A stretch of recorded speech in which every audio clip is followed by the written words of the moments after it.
Guys, what is up?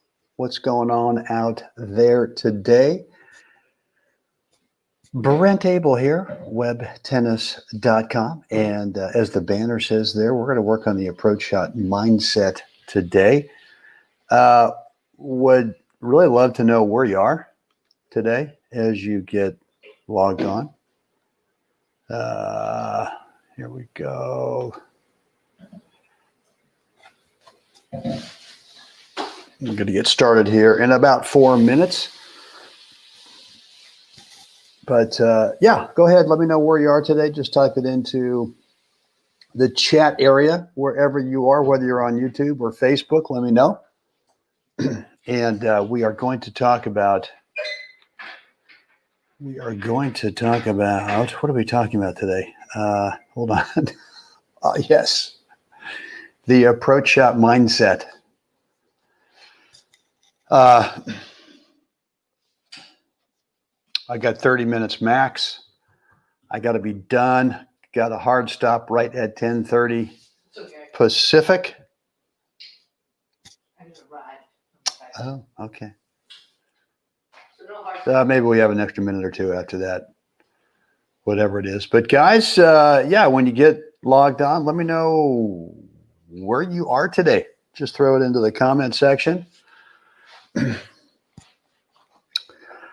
Down here in the desert, California desert right now, Mission Hills Country Club. And God, I mean, the weather is just like spectacular. The next 7 days, we're into the 80s. Today, I think the high is 82. The high, like during the middle of the week, is like 88. It's good stuff. So let's see what we got here. We got some folks over on YouTube. All right, guys. Well, listen, if you're over at YouTube, would love for you to just throw into the comments area there where you are today, what's going on.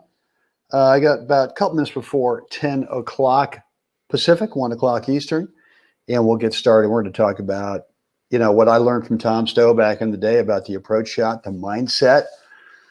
And we'll talk a little bit about technique with the approach shot, but mostly about mindset because it really did change everything about my tennis game.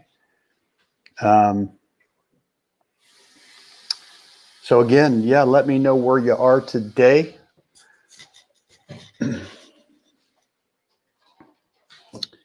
I've got, let's see, what we got here, a couple minutes before 10 o'clock. And yeah, I'm out on the grass course today here at Mission Hills at 11:30. Got the standard weekend doubles match going on. We usually have, minimum of 4, but sometimes 8 guys, and we all just kind of like a little king of the court thing. It's fun. It's great. It's good tennis. And so Ice.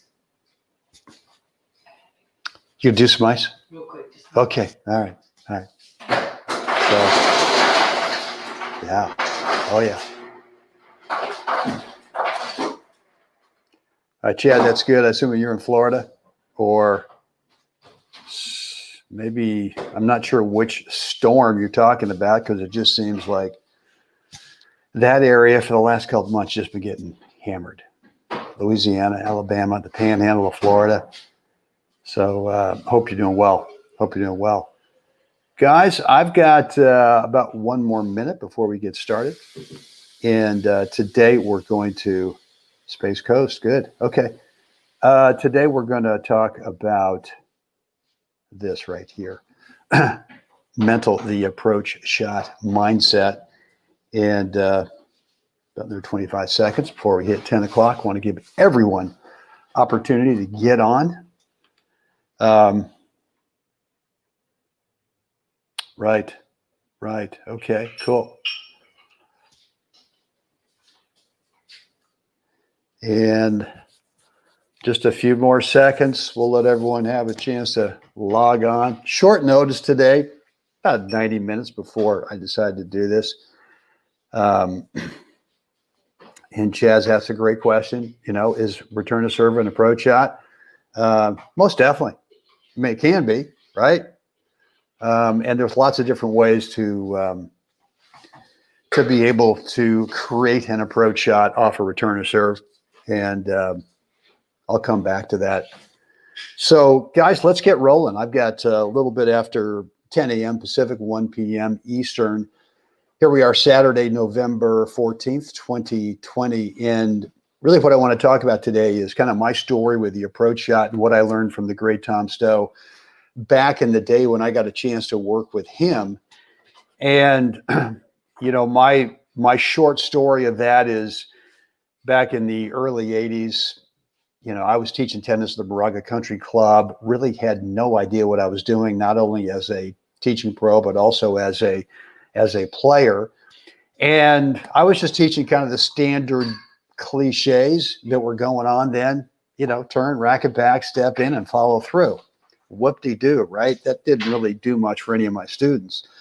And so my first hire as an assistant pro when I was at the Moraga Country Club, I was the head pro tennis director, somehow smoke and mirrored my way into getting that job. And but anyway, I hired Doug King from Northern California. And, within the first and the teaching courts there at the Moraga Country Club probably still are, courts 11 and 12, side by side.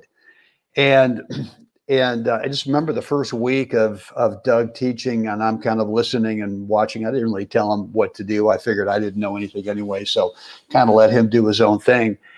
And he was talking about the game in kind of a totally different language, even words and terms and phrases.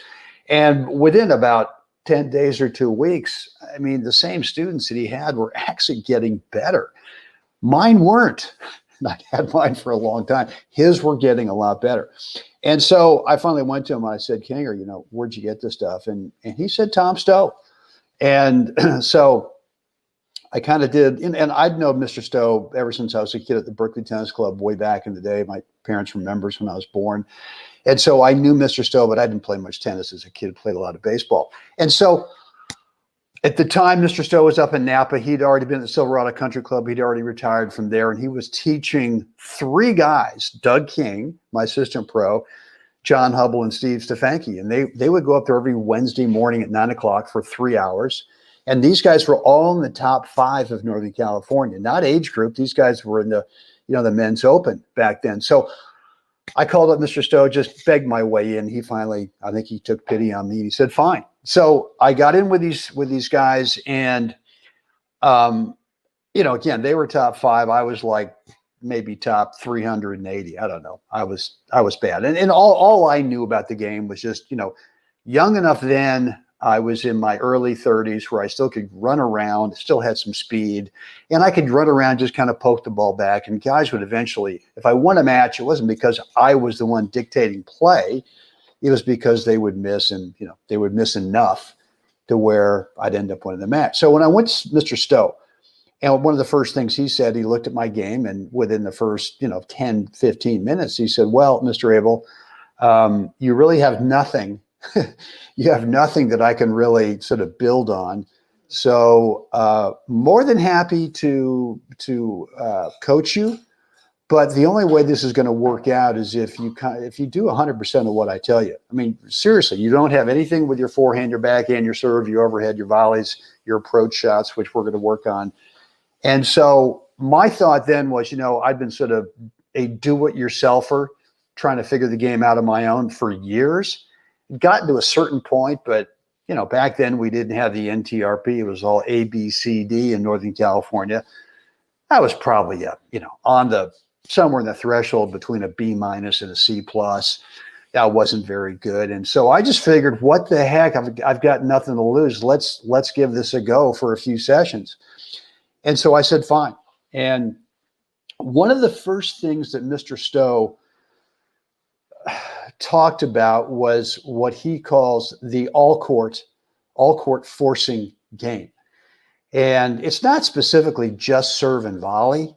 It is where you could serve and volley, you could start from the baseline and really, just sort of take control of the point from the baseline. But in the end, his all-court forcing game basically meant that you were inside or just really close to the service line at the end of the point. And so for me, I didn't serve volley at all then. I wasn't playing any doubles. And if I did play some doubles, I mean, I felt sorry for my partners. I mean, I really had no sort of up inside the service line skills at all. And so what he first did is we worked on the approach shot. We worked on the technique of the approach shot, which was basically try to take the ball at the top of the bounce, just because geometrically that's the best geometry you have in terms of height over the net. And just play the thing up the line, and let's get your fanny up inside the service line, hopefully before that opponent is going to make contact with your approach shot.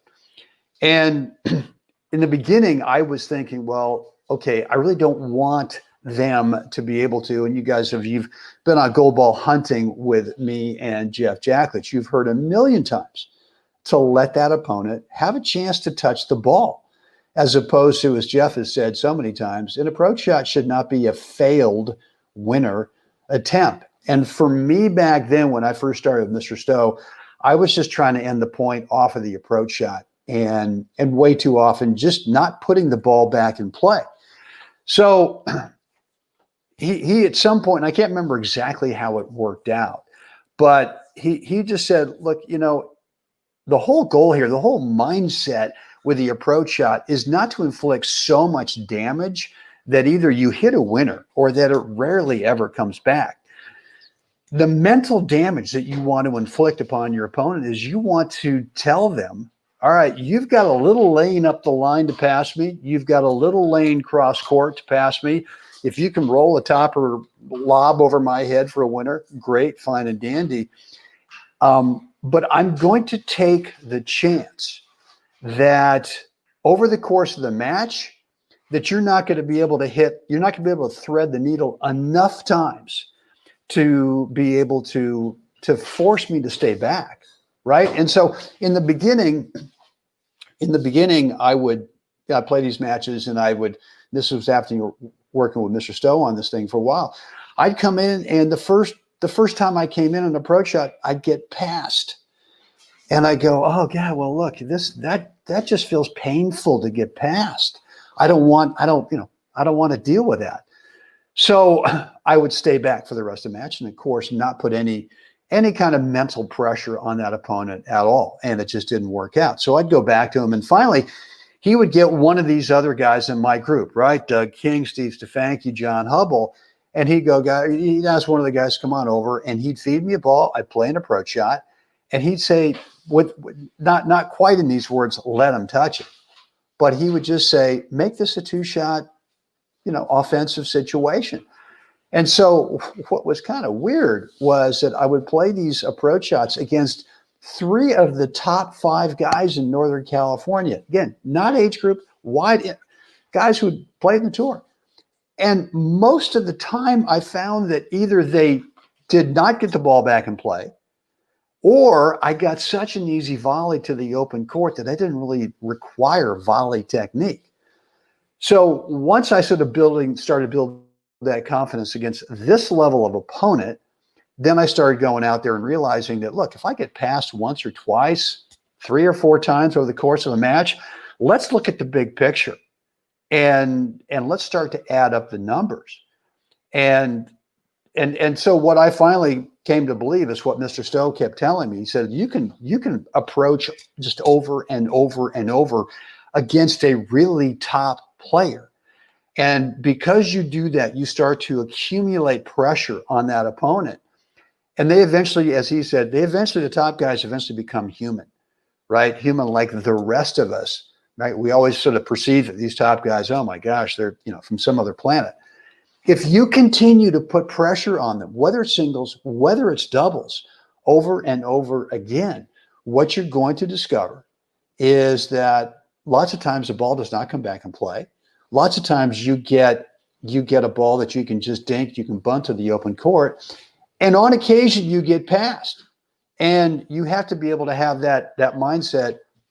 It's all right to get passed. That's part of the big picture. I remember playing a match, probably a year or so into working with Mr. Stow against one of the other top guys in Northern California. And I just said, all right, I got nothing to lose against this guy. I know I can't stay back and try to beat him. So I'm just going to come in behind every possible thing. And Chad asked earlier about the return serve, which was, can you play an approach shot as a return serve? And you sure can. So what I was doing in this match, I was taking anything that looked approachable, and I was playing an approach shot, again, whether it was during the point, whether it was on a chip and charge, and whether I served and stayed back and looked for a short ball or whether I served and volley.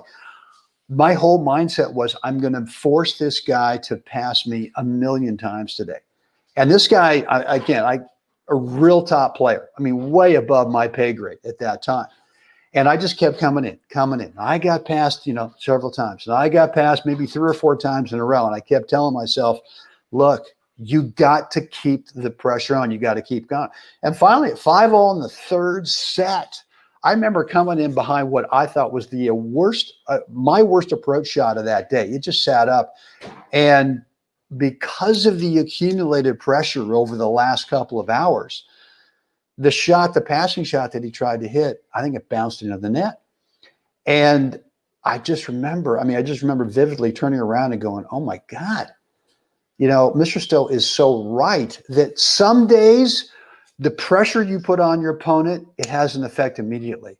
Other days, like on that day, it took me 2+ hours before he eventually, a top guy, had a real easy passing shot attempt. But because it was like the 78th time I'd come in, I just pulling that number out of the hat. But whatever it was, that was the one. And I ended up breaking serve and then holding for the match. And it was one of my first really, really big wins.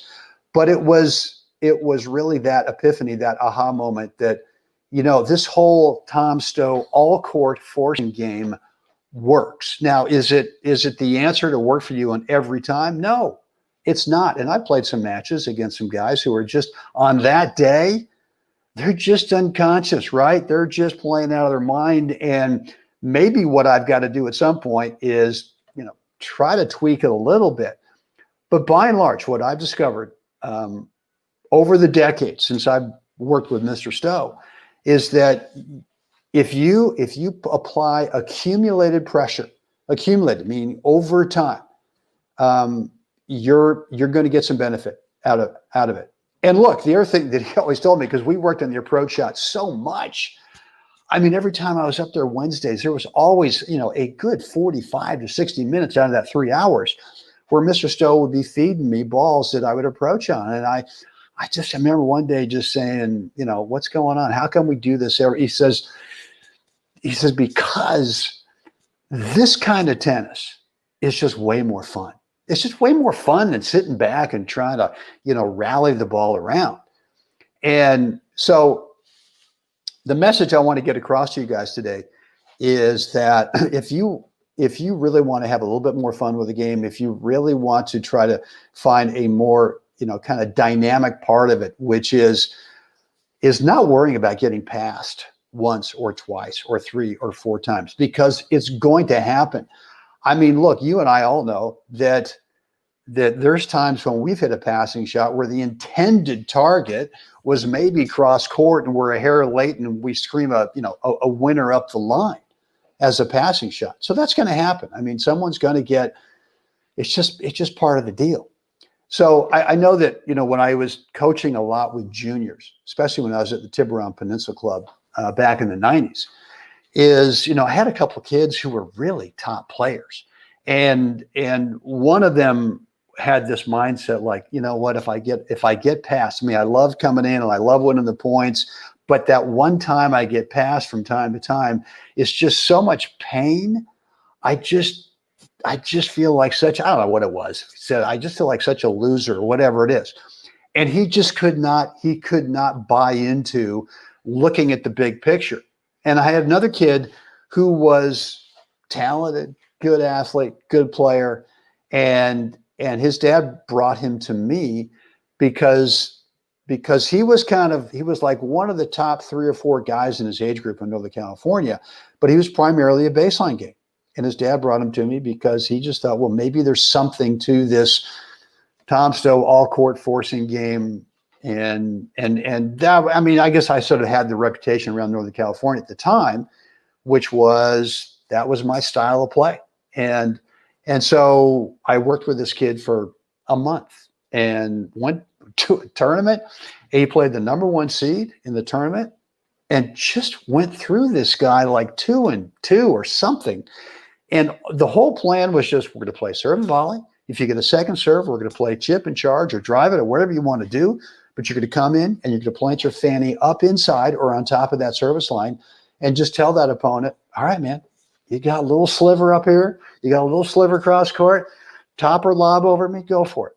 He got past a few times, and I was just, trying to send him that mental vibe as his coach watching this match is going, that's fine. It's part of the deal. It's okay. Don't worry about it. And once you have that mindset that it's part of the deal and not feeling like, oh my, I've got to play a bigger approach next time, or I can't go to this guy's forehand, or I can't do this, I can't do that.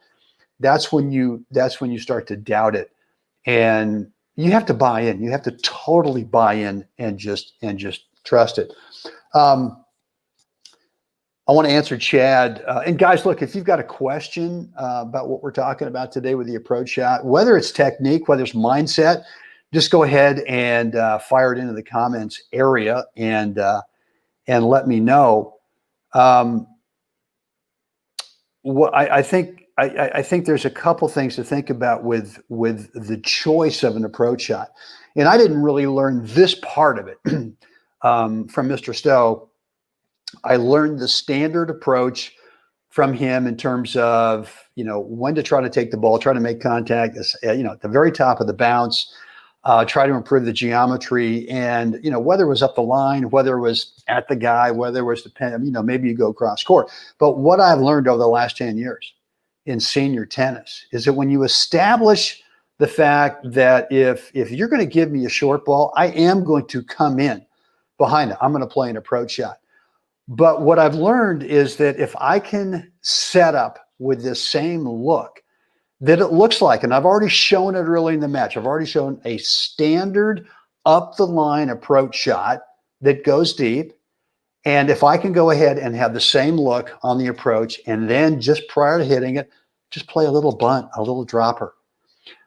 What happens is now you've got your opponent really concerned about whether you're going to play it deep or whether you're going to play a dropper. And once they have to honor the fact that there's a threat that you could play an approach shot, drop shot, kind of goes against the grain, right? Well, but once they start thinking about that, then they start playing closer, if not on top of the baseline, inside the baseline, once they cough up that short ball that you're going to approach on. And now what happens is, when I see that, when I feel that they're really sort of having to move in, I'm playing my approach right directly at them. I'm going to try to, do some hunting for their feet and try to really make it tough on them. Number one, they've got to get out of the way of the ball. They got to choose forehand or backhand, as opposed to if you go up the line, whatever side that is, there's no choice for them, right? But number one is you are forcing them to get out of the way. But number two, you've really cut down the angles, right? If you played more in the middle with that approach. So, yeah. So I hope that helps. And look, for me, as I said, I think in the promo, whether it was on email or wherever it was today, this is the thing. This whole mindset is the thing that really changed my game, especially in singles, that it was okay to get past. And I think a lot of players just, they don't have that feeling. So, yeah, good. Chad is loading up the comments, man. And yeah, look, what he is talking about here is the body service has been a favorite weapon of mine.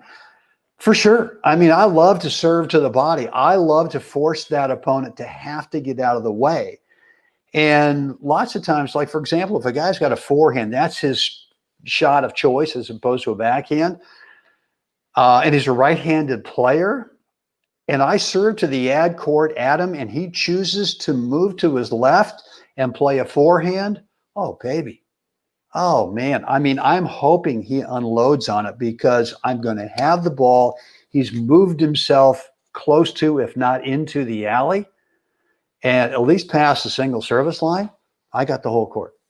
So, um, what else is on your guys' mind on approach shots, either technique or mindset wise? What else? What else do you want to know about here? Hey, Martin, good to have you on board this morning. John from Detroit, thank you. Mike Rogers, always good to see you, man. Danville, California. Yeah, we are out of Moraga, as you know. Sold our house there this summer. Just bought 5 acres in October in Steamboat Springs, Colorado. We're going to build a little cabin there, but right now we're down here in the. Okay, Susan, thank you. Footwork. So, footwork on the approach is, and I don't like to teach like super technical terms on footwork because I just think well, I think everyone has to figure out based on their body type, based on their whatever nimble factor, whatever it is number one is you have to create spacing to that ball that's either sitting there or it's coming up short, right? Spacing means that you've got to get the ball to your side. And that's the whole reason that I was just talking about serving to the body or approaching sometimes right at them because it forces them to get out of the way. A lot of players don't. A lot of players just kind of back up. Man, I love that. But on the approach shot, you have to make sure that you have got yourself to the side of the ball. So 2 things happen. Number one, that you've got simple stroke technique that you can use. Don't want to make it complicated. You don't need to roll a big topper if it's a forehand because the chances of it sitting up are just too much. And your opponent wants that. Your opponent wants you to top it because you're not on the tour. Right? It's not going to be a big snappy forehand that's going to bounce up or do something nasty. It's most likely going to sit. And so you've got to get yourself to the side, number one. So you've got simple, semi-top, flat. I like to even play an underspin slice of forehand approach. Certainly I do it on the backhand. But I got to make sure, and you do too, that you've got to get to the side of the ball so that you can execute that stroke technique, but that you can move to the next best court position as efficiently as possible. And remember, this whole mindset on the approach shot is based on you putting your fanny up there over and over and over again and saying, come on, I'll give you the sliver here. I'll give you that little 18 inches up the line. I'll give you this little 18 inches here across court. I'll give you the little top, the topper lob. But I'm going to continue to put myself in the best possible court position to challenge you to do that. And so and I've seen this a lot. I mean, it's amazing where I've got an opponent pulls me way out wide. It's all I can do to get it back. The ball's sitting right around the tee for the guy. And he actually runs into it, right? Where now the ball's right in front of him. Well, stroke technique doesn't really want that. Stroke technique wants to be where you're to the side of the ball. And then sometimes what happens is they get stuck because the ball's directly in front of them. So in terms of footwork, Susanna, what I would tell you is don't think so much about technique with how to move the feet.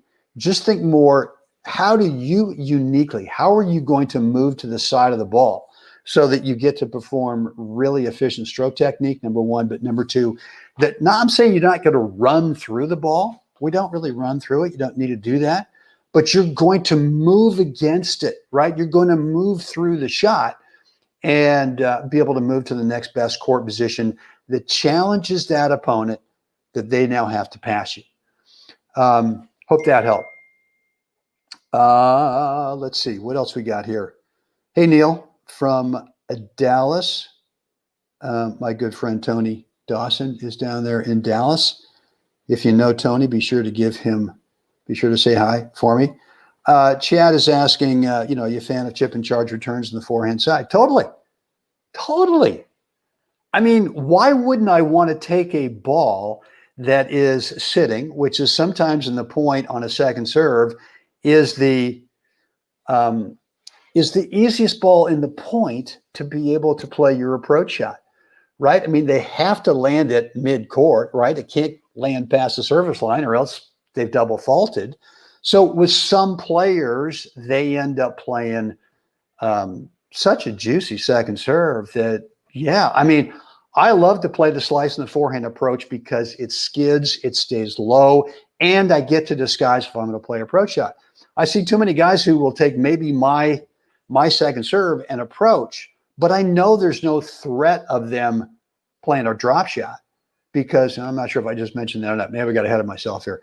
But I know that there's no threat that they're going to play a drop shot just because of the way they're setting up the racket.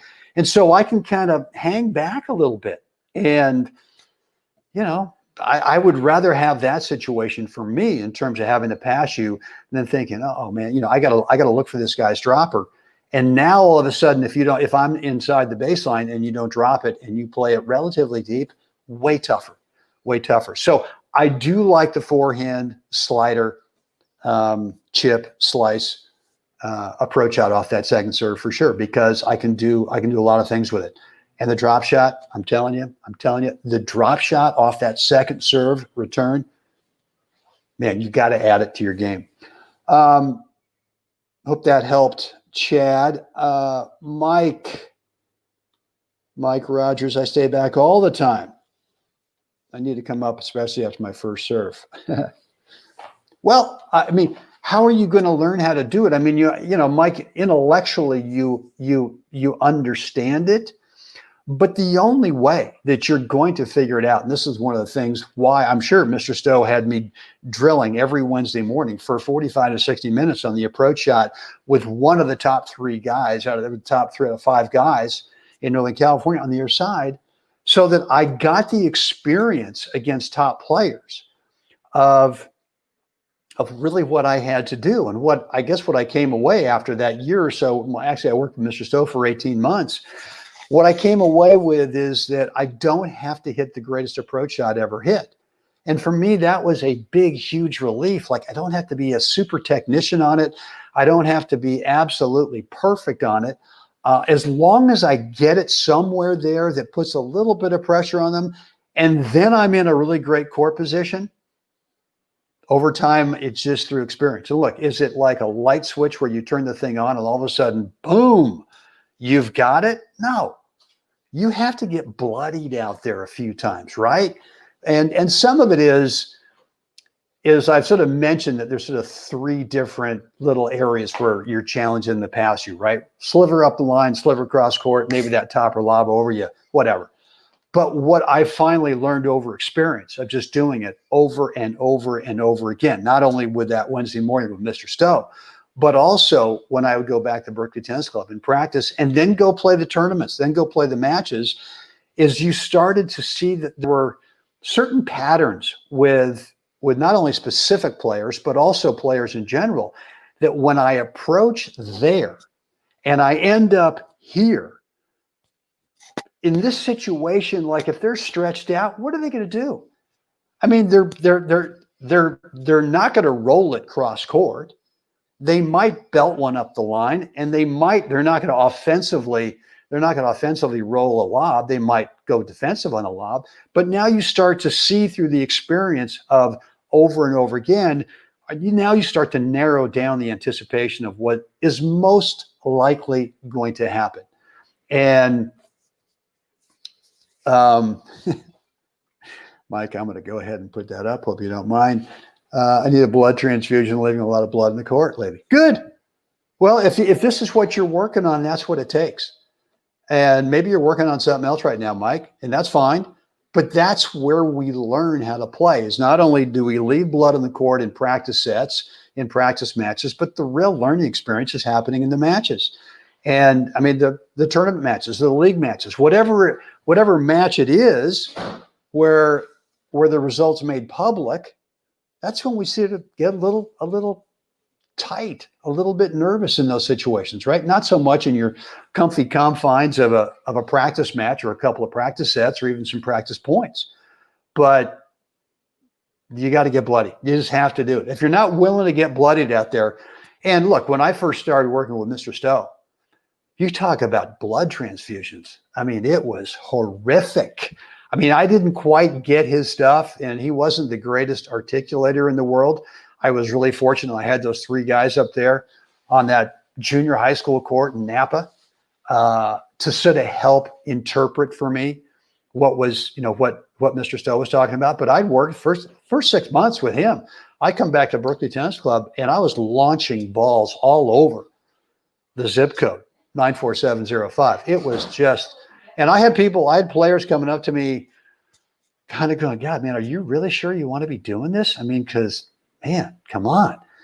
And I just, maybe I'm that kind of personality where I'm just either too dumb to know when to stop or whatever. But I just kept going. And I had the benefit of one of his former assistant pros, the great Bill Crosby,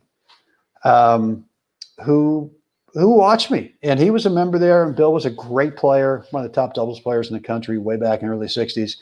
But he watched me, and he knew what was going on. And he'd go, just keep working. Just keep working. You're going to have it. And sure enough. So, all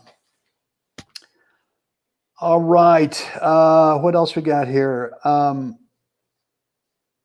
Let me go with Dennis here. He's got if I can get a little bit up here above his comment. Thanks so much, Brent. I'm 68 with pretty bad knees. This approaching mindset helps me defend against many of the rather skilled senior drop shotters that I play against. I also play my best doubles when I'm willing to almost kamikaze poach on a return of serve 50% of the time. Accumulated pressure works, especially in big points. And that's really where it's at, you guys. It's really about what Dennis is saying here with the accumulated pressure over time. And look, what do you care if you lose a few points early in the match? But look, I mean, he's talking about a doubles thing here, but for me, and I remember playing one of the top guys in Northern California, and this was in the finals of the 45s at the California Tennis Club in San Francisco one year. And pardon me on that. And I played this guy, fellow Berkeley Tennis Club member, played him dozens of times in practice, never won a set from the guy. Never won a set.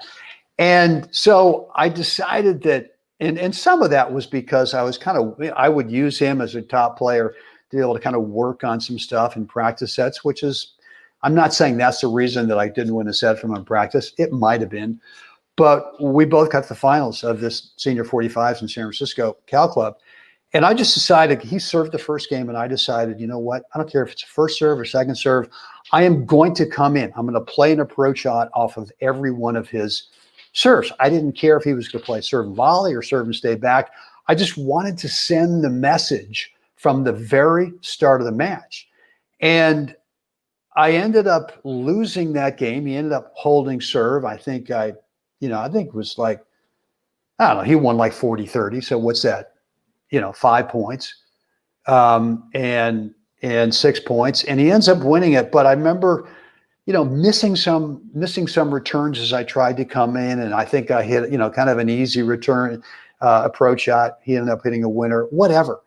But the bottom line was, I just didn't care. I didn't care about the result, not only of those individual approaches, but also of the result of that game. And I just wanted to send the message. And the message got sent loud and clear.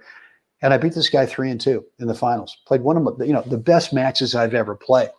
And it was that whole mindset that we're talking about here, is that I'm going to lose some points. I'm going to get past. I'm going to miss the approach, whatever it is. I'll miss the volley. I'm going to lose some points.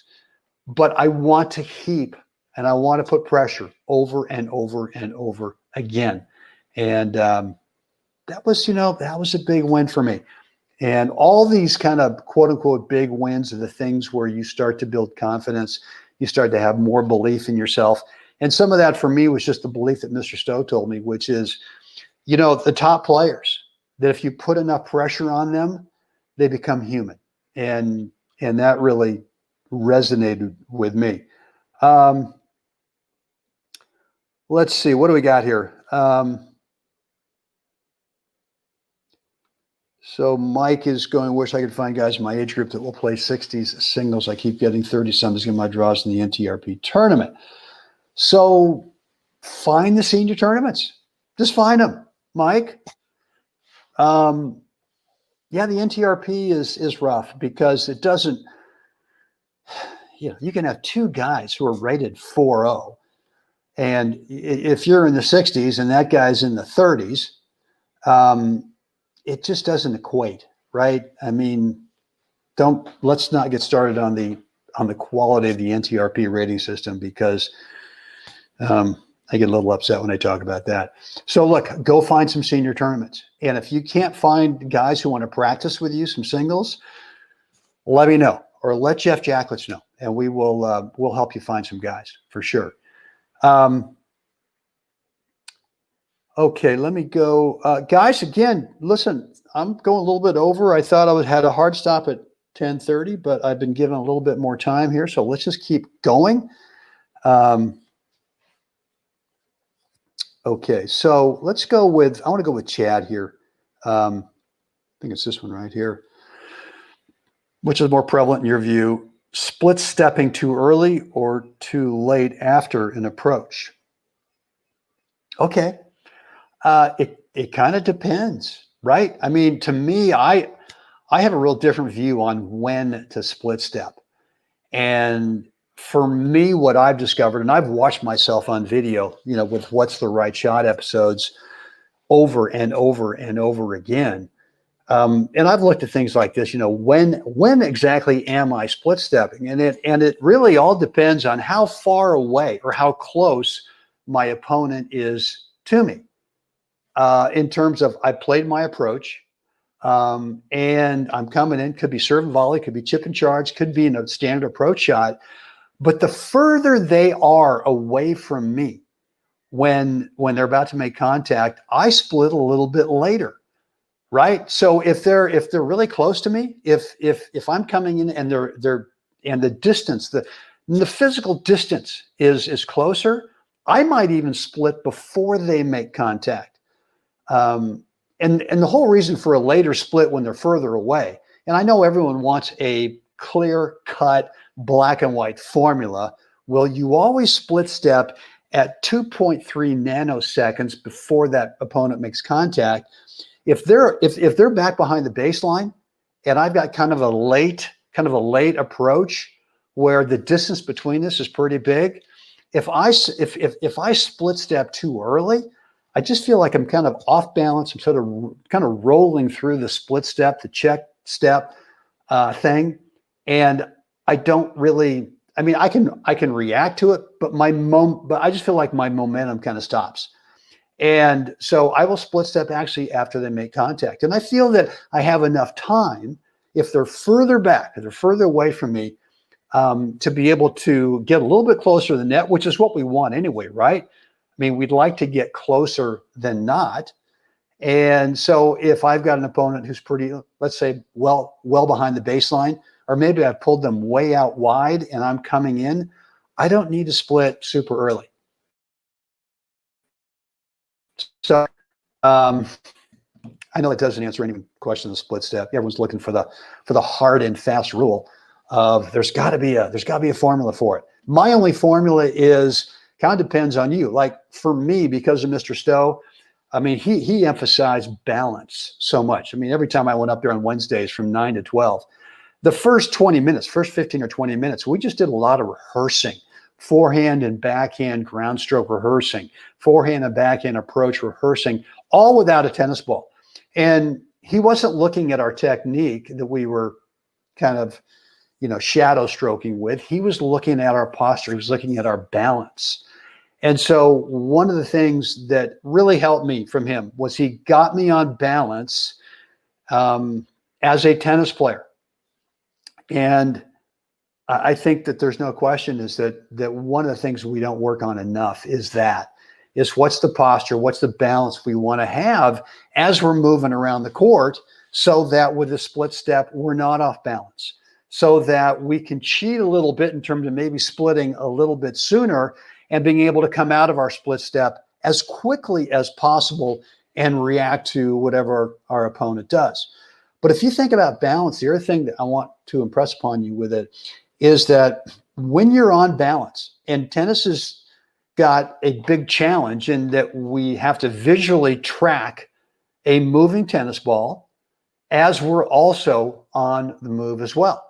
I've said this a million times. Golfers, I know it's a tough game, but the ball's sitting there, it's not moving, and golfers don't have to run over there, right? They get to position themselves exactly the way they want before they start their swing. Baseball players have a moving ball, but they're stationary, right? They don't have to run over to home plate. Well, we have that combo of a moving tennis ball, and we also have to be in the move too. And we have different types of movements. Some are kind of a little bit longer runs. Some are quick little this and that. If you get off balance, and I've read the science on this, when you get off balance, most time it's because you're leaning a little bit too far forward, is the first thing that your body wants to do is find a stationary object to reorient yourself in space. And the moving tennis ball is not a stationary object. So got a little bit off topic there, but that's all right. So look, I would get out there today or whenever, the next time you court, and just check your balance. Just see if you're moving not only on balance, but as you arrive and as you're executing your stroke, are you on balance? And one of the things that Jeff Jacklich coaches all the time is you got to be able to swing from a stable platform, right? You can't be lurching, you can't be lunging, you can't be falling. And as I just said, because anytime you do that, your brain looks for something stationary. Whether it's the back fence, whether it's a spot on the court, whether it's the net post, it's not the moving tennis ball. And look, when you get off balance, obviously that's when we start to mishit, unforced errors, timing's not right, all that good stuff. All right, guys, let's take one more here. I've got almost quarter of. Susanna, do you have any recommendations for practice at home? Yeah, Mr. Stow had us, he showed us, and it was mostly on the forehand. It was mostly about sort of how he wanted our body aligned to the path of the tennis ball. And he would have us sort of shadow stroke as if we were making contact against the net post, right? So we would have this spatial distance away from the net post that for each one of the four guys was perfect for them. I can't give you a formula, to Suzanne or anyone else. What is your ideal unique spacing away from the path of the ball? But for me, I now know what it is. And so what Mr. Stowe had us do, he said, look, anytime you go through a door at home, get yourself turned. This could sound goofy. Get yourself turned and just play the palm of your hand against the door jamb as if that's the point of contact that you want. And so a lot of that was feeling on balance, right? A lot of that was sort of rehearsing that start of the swing, which is if you start the swing on balance, the chances are you're going to finish on balance. What other things can you do at home? I mean, if you've got one of those stationary ball trainers that's, got an arm and you hit it and the ball kind of flops forward and then comes back. I love those. I think those are spectacular in terms of exactly what Mr. Stowe was talking about. And I'll tell you, Mr. Stowe was, I think, maybe the first guy who invented I think the swing trainer. God, I know I've screwed that up.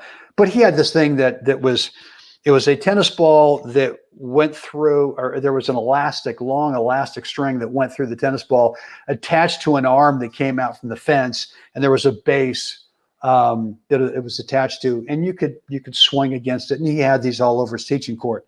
But anything like that where you rehearse balance, don't rehearse stroke technique, especially with a ball trainer, don't rehearse, well, how hard can I hit it? That's not what is going to transfer out on the court. What will transfer out in the court is balance, is posture, is getting into as Jeff Jacklich always says, is the framework. How do you want to turn yourself into the hitting position for the forehand, the hitting position for the backhand, and just rehearse it. Just rehearse it. Obviously, at home we can do some stuff in terms of armband stretches. I love the arm. The stretch bands. Love those. Any kind of stretching you can do is great. All right, Mike, you will never approach a door jam again. Thank you. Chad, good to hear you're a late bloomer in gold ball hunting in my 50s, 60s and beyond is my goal. Cool. Doable. I mean, I got so many stories of players who didn't win their first gold ball until the 65s. But they kept working and trying to figure it out. They had a hunger for it. And look, I mean, sure, the gold ball is always kind of this little carrot out there. But the big deal is that you get that feeling. And we all know what that feeling is when you get better at something, when you tangibly feel right now, I'm better at this thing, whatever it is, than I was, whatever the time frame is before. And that's just a great feeling. All right, guys, listen. What else have I got here for you? If you haven't already done so, what I've got for you is a free topspin second serve course, short, 20 minutes. It's over at webtennis.com. If you haven't picked that up yet, just go on over there and just drop in a first name and email address, and you'll get access to that course. Yes, you will be placed on my email list, which is a good thing because number one, I'm not gonna share your contact information with anybody ever. No spam. Only the good stuff. And you might get an email from me on a daily basis, but it's always for something that I think will help your tennis game. So guys, hope you enjoyed today. I love doing these. Anything else that's on your mind that you really want to get some help with, just go ahead and go back to the comments here. Just go ahead and shoot me an email, brent@webtennis.com. Guys, really enjoy this. Again, thanks for hanging out. And as always, come on now. You got to get out there today and help someone else have a spectacular day. Guys, we will do this again soon. I'll see you then.